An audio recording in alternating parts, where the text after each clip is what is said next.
उस टिटनिस ले जाते हैं, वहां पर भी उस शिवलिंग को देखा है, बर्फ के बने हुए स्वतः, जहां बर्फ प्रकृति काम करती है तो वहां भी बनते हैं।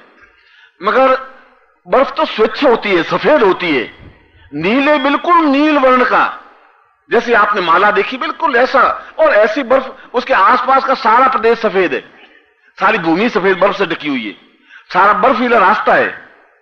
मगर वह नीलकंठेश्वर अपने आप में पूरे नीले रंग का शिवलिंग अपने आप में अद्भुत, अनिवर्चनीय है।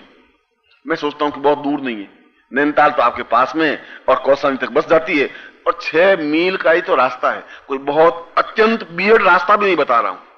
मगर आप देखें इसकी विशेषता एक और, वह तो है ही, मगर उसकी विशेषता यह है कि वहां जब आप बैठे तो स्वतः ध्यानस्थ प्रक्रिया बन जाती है, और कहीं नहीं बन सकती, तपोवन में भी नहीं बनती। स्वतः ध्यानस्थ आप बैठे और बैठते डूब जाते हैं, अपने ध्यान में लीन हो जाते हैं। मेरी बात सुनकर के शायद आपको कितना भरोसा आएगा, मगर मेरी राय में आपको अपनी जिंदगी में इस चीज को तो देख ही लेना चाहिए। मानसरोवर तो कभी भाग्य हो और जाएं, सतोवन तो कभी आपका सौभाग्य उदय हो तो जाए, मगर यह तो बहुत सीधा साधा रास्ता है।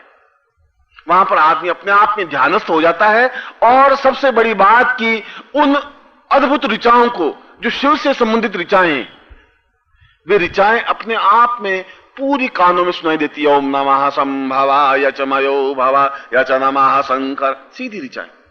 और जब मैं वहां बैठा, वह जो मेरे साथ ग्रामीण था, उस ग्रामीण ने काफी ही उल्लेख करने के बाद तो मुझे ले गया, मैं तो बहुत पहले की बात बता रहा हूं। उस ग्रामीण को मैंने कहा तुम बैठो, मैं उस मंदिर की, उसने कहा कि मंदिर में जाओगे तो मर जाओगे आप, स्वामी जी आप अंदर मत जाओ। मैं क्यों मर जाएंगे? उनका यहां मर जाते हैं, बख्श लेते हैं, यहां पर इनके गण हैं, वे गण आदमी को खा जाते हैं। मैंने कहा कि अगर भगवान शिव मुझे बख्शण ही कर लें तो इससे बड़ा तो जीवन का कुछ सौभाग्य ही नहीं होगा। मैं कहा तू बख्शण करने दे। उसने मेरा हाथ पकड़े, मैं उसको खींचूं, वो मुझे खींचे, वो सोचे कि ये बेचारा सन्यासी मर जाएगा, ये मूर्ख है, गधा है, समझता नहीं है। मैं उसको कह रहा हूं कि मैं इस नील वर्ण कंठ को देख के अगर मैं पास में नहीं बैठूं तो जीवन का कुछ मकसद नहीं। और मैंने उसको पूछा, मैंने कहा ये आवाजें सुन रहे हो तुम? अब उसको ये ऋचाओं का तो कुछ ज्ञान था नहीं, जीवन में उसने मंत्र सुने नहीं थे, मगर उसने कहा कि यहां पर ऊपर मार्ग से यक्ष, जो भगवान शिव के जो गण हैं, वे घूमते रहते हैं और आपस में लड़ते रहते हैं, उनकी आवाज। वो अपने ढंग से बात कर रहे, क्योंकि वहां पहाड़ी लोग तो 2-2 मिनट में लड़ते हैं, वो एक दूसरे से लड़ते हैं। और ये बात भी डेफिनेटली मैंने देखा है। एक और बात कि वहां पर उस नीलकंठे पर जाने पर मुझे 4-5 बार जाने का मौका मिला, कोई एक बार ही नहीं, मैं तो उसकी घटना बता रहा हूं। उस रास्ते पर 6 मील के रास्ते में करीब 4.5 मील या 5 मील तक जाते हैं तो बीच में एक टुकड़ा आता है करीब 1000 गज का। पूरा रास्ता करीब 1 मील तो पूरा बर्फीला ही रास्ता, पहाड़ी रास्ता है, बर्फ का रास्ता है।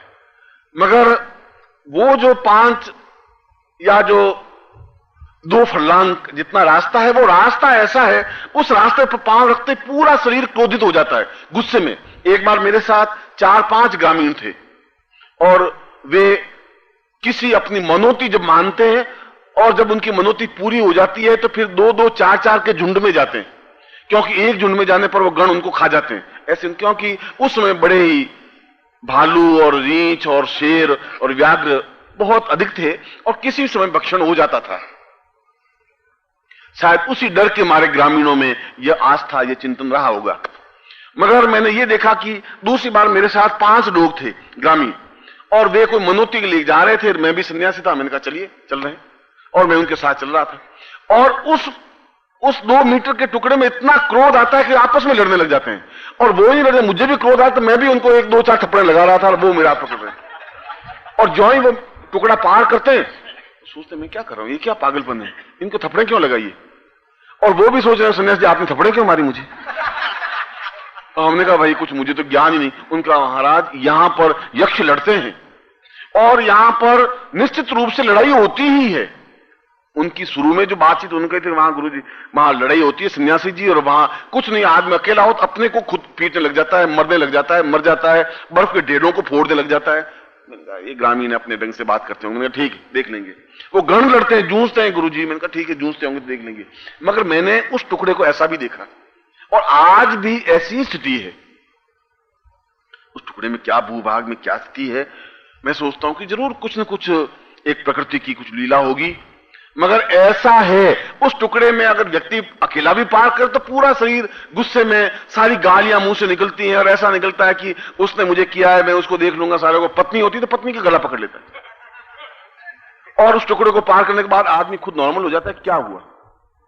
खैर, उस नीलकंठेश्वर का शिवलिंग और उस शिवलिंग की उस वैदिक ऋचाओं को पूर्ण जैसे कि शिव स्तुति हो रही हो और रावण का पूरा जटा कटा हसम ब्रह्म ब्रह्मन निलिंप निर्जरी बिल्कुल दुनिया आ रही है।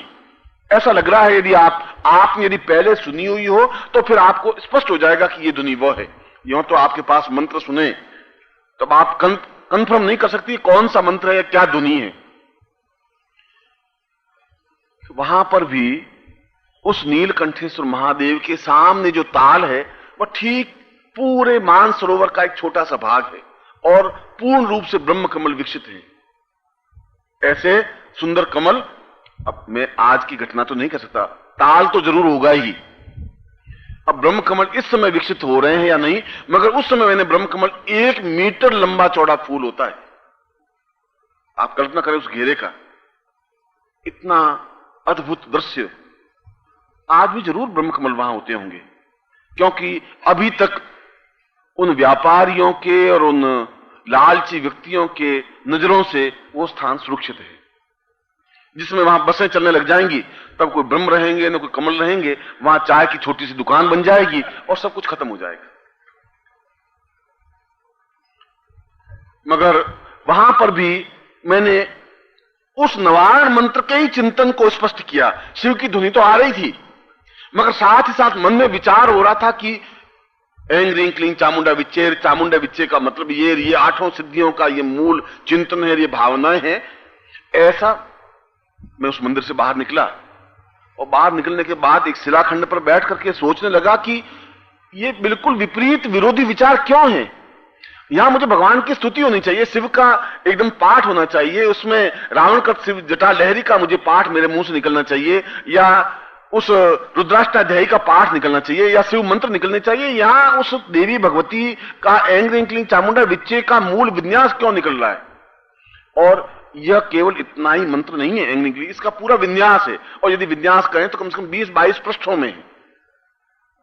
और सारा विन्यास मेरे आंखों के सामने निकल रहा था, मेरे होठों से निकल रहा था, मेरे जबान से निकल रहा था। और ज्यों ही मंदिर से बाहर निकला तो वह विन्यास अपने आप में समाप्त और पूरा शिव का मैं महिमन स्तोत्र का पाठ कर रहा था।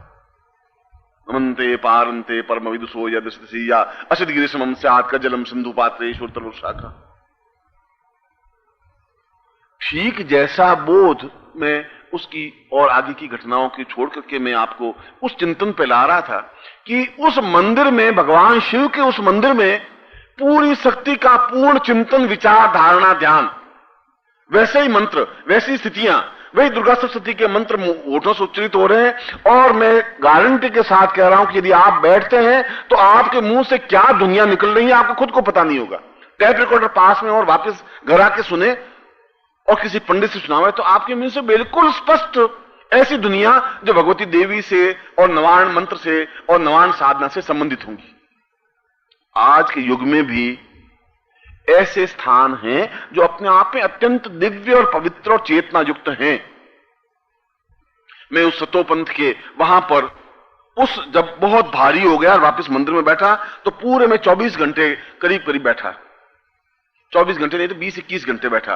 5-7 घंटे बैठा, फिर मैं घूमा, आसपास घूम करके देखा, फिर मैं 2-3 घंटे के लिए बैठा, मगर मुझे वहां से हटने की इच्छा नहीं हो रही थी। और वहां पर भी उस नवारण मंत्र का ही पूरा चिंतन चल रहा था। कल मैंने आपके नवारण मंत्र के बारे में, ऐं के बारे में समझाया था, फिर मैंने ह्रीं के बारे में समझाया और क्लीं के बारे में भी समझाया कि वह समस्त विकारों को, समस्त कमियों को दूर करने वाला बीज है। और शत्रु का मतलब वह व्यक्ति नहीं जो हमारी आलोचना करता है या हमारा नुकसान पहुंचा रहा है। बुढ़ापा, जैसा कल मैं समझाया, बुढ़ापा भी हमारा शत्रु ही है। जिससे हम घृणा करते हैं वह शत्रु है। बुढ़ापे से कोई प्यार नहीं करता, सफेद बालों से कोई प्यार नहीं करता, कमजोर शरीर से कोई प्यार नहीं करता, रोग से कोई अटैचमेंट नहीं रखता। ये जिनसे हम अनुरक्त नहीं होते वे शत्रु हैं।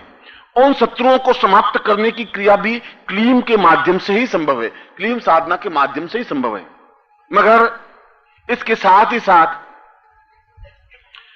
उस इन दोनों तीनों बीजों को, मैं अभी 3 बीज समझा रहा हूं, उन तीनों बीजों के निश्चित रूप से कई चिंतन, उन 8 सिद्धियों, अणिमादि जो सिद्धियां हैं, अणिमा, महिमा, गरिमा, मैंने आपको उदाहरण दिया, उनका चिंतन जितना प्रत्यक्ष रूप से मुझे सतोपंथ में हुआ, ठीक वैसा ही चिंतन उस मंदिर में भी हुआ।